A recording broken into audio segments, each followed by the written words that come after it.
Welcome to Shenba's creativity. இன்றைக்கி நம்ம பார்க்க போகிற ரெசிபி கேபேஜ் மோமோஸ். மோமோஸ்னாவே குட்டீஸ் ரொம்ப விரும்பி சாப்பிடுவாங்க. 200 கிராம் முட்டைக்கோஸை துருவி இந்த மாதிரி எடுத்து வச்சுக்கோங்க. ஒரு பேனில் ரீஃபைண்ட் ஆயில் 2 டீஸ்பூன் ஆட் பண்ணிக்கோங்க. இஞ்சி ஒரு பீஸ் தோல் சீவிட்டு பொடியாக கட் பண்ணி எடுத்து வச்சுருக்கேன். 4 பூண்டு உரித்து பொடியாக கட் பண்ணி எடுத்து வச்சுருக்கேன். 2 பச்சை மிளகாயை விதையை நீக்கிட்டு பொடியாக கட் பண்ணி எடுத்திருக்கேன். கருவேப்பிலையும் மல்லித்தலையும் நல்லா வாஷ் பண்ணிவிட்டு பொடியாக கட் பண்ணி எடுத்து வச்சுக்கோங்க. இப்போ இந்த எண்ணெயில் எல்லாத்தையும் போட்டு ஃப்ரை பண்ண போகிறோம். ஸ்டவ்வை மீடியம் ஃப்ளேமில் வச்சுக்கோங்க. இஞ்சி பூண்டு எல்லாம் நல்லா வதங்கின பிறகு துருவி வச்சுருக்க முட்டைக்கோஸை இதோட ஆட் பண்ணிக்கோங்க. இந்த மோமோஸ்க்கு நீங்கள் உங்களுக்கு என்னென்ன காய் பிடிக்குமோ அந்த காய் எல்லாமே ஸ்டஃபிங்க்கு யூஸ் பண்ணலாம். உப்பு தேவையான அளவு போட்டிருக்கேன். இதை ரொம்ப நேரம் வதக்கணும்னு அவசியம் இல்லை. 2 நிமிஷம் வதக்குனிங்கன்னா சரியாக இருக்கும். இதுவே நம்ம ஃபில்லிங்க்கு யூஸ் பண்ண போகிறோம். வதங்கின பிறகு அடுப்பை ஆஃப் பண்ணிவிட்டு ஆற வச்சுருங்க. ஒரு அகலமான பாத்திரத்தில் 1.5 கப் மைதா மாவு எடுத்துக்கோங்க. இதுக்கு தேவையான அளவு உப்பு ஆட் பண்ணிக்கோங்க. ரீஃபைண்ட் ஆயில் 1 டீஸ்பூன் சேர்த்துக்கோங்க.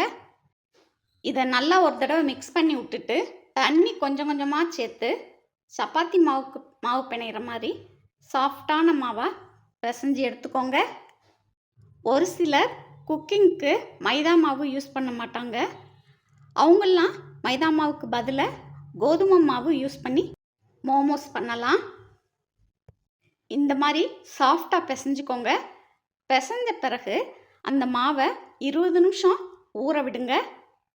அப்போத்தே மோமோஸ் நல்லா சாஃப்டாக வரும். மோமோஸ் கடையில் போய் வாங்கணும்னு அவசியம் இல்லை. நம்ம வீட்டிலே ரொம்ப ஈஸியாக செஞ்சிடலாம். இப்போ மாவு ரெடி ஆயிடுச்சு. 20 நிமிஷம் கழித்து இந்த மாதிரி உருண்டை போட்டு எடுத்து வச்சுக்கோங்க. பூரி பலகையில் மாவை கொஞ்சம் தூவிட்டு மாவை வச்சு தேய்ச்சிங்கன்னா ஈஸியாக தேய்க்க வரும். இந்த மாதிரி உருட்டி எடுக்கணும். ரொம்ப திக்காகவும் இருக்கக்கூடாது, அதே சமயம் ரொம்ப தின்னாகவும் இருக்கக்கூடாது. இப்போ நடுவில் ஸ்டஃபிங் மசாலா வச்சிட்டோம். இந்த மாதிரி மோமோஸ் செய்ய அச்சு கிடைக்கிது. அதில் வச்சு நம்ம ஒன்று போல் ப்ரெஸ் பண்ணோம்னா ஷேப் அழகாக வந்துடும். இந்த மாதிரி மோமோஸ் மோல்டு யூஸ் பண்ணி எல்லா மோமோஸையும் ரொம்பவே ஈஸியாக செஞ்சிடலாம்.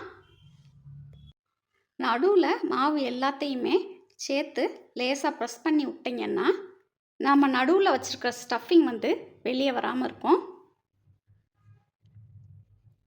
இப்போ இதே மாதிரி எல்லா மோமோஸையும் ரெடி பண்ணிடலாம். இந்த வெஜிடபிள் மோமோஸ்க்கு நீங்கள் உங்களுக்கு பிடிச்ச வெஜிடபிள்ஸ் இதோட ஆட் பண்ணலாம். நான் கேபேஜ் மட்டும் சேர்த்துருக்கேன். கேரட், பட்டாணி, முருங்கை பீன்ஸ் போன்ற வெஜிடபிள்ஸும் நீங்கள் கட் பண்ணி ஆட் பண்ணிக்கலாம்.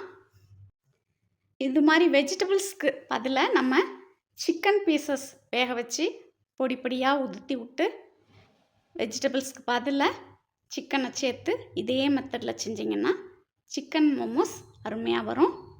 இட்லி பானையில் தண்ணி ஊற்றி கொதிக்க வச்சுட்டு இட்லி தட்டில் நம்ம செஞ்ச மோமோஸை வச்சு 15 நிமிஷம் வேக வச்சு எடுத்துக்கலாம். அடுப்பு மீடியம் ஃப்ளேமில் இருக்கட்டும்.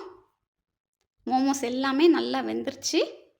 சுவையான கேபேஜ் மோமோஸ் அருமையாக ரெடி ஆயிடுச்சு.